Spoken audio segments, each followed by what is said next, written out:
Originaire du Mexique, mais sans en connaître la provenance exacte, cet échinopsis, appelé l'eau capsan, a été introduite en Europe par un homme d'église appelé Lo, qui dirigeait une orphelinat au Mexique.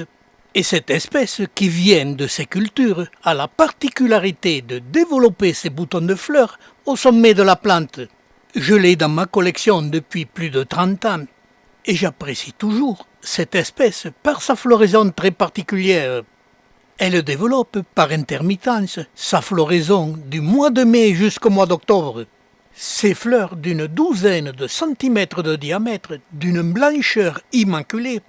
Il n'y a pas de doute, c'est les fleurs typiques des échinopsis, avec ses gorges vertes, critère qui est aussi classique chez les échinopsis, ont fait que je n'ai jamais douté de son appartenance au genre Echinopsis.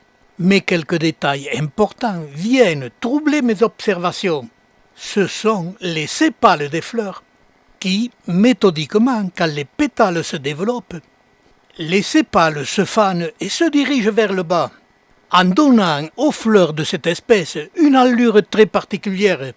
Et les pétales elles-mêmes, quand elles se fanent au bout de 2 à 3 jours, ne le font pas de manière classique. Elles se dirigent vers le bas et semblerait qu'elles pleurent. Et comme cette floraison qui dure du mois de mai jusqu'au mois d'octobre, la fin lente de ces fleurs sera plus ou moins longue suivant le temps qu'il fait. Et cette fin de floraison donne l'allure d'une lente agonie. Autre critère, je n'ai jamais obtenu des fruits avec des graines de cette espèce. Même si cette plante fait des efforts pour conserver des fruits, mais ils n'ont jamais de graines.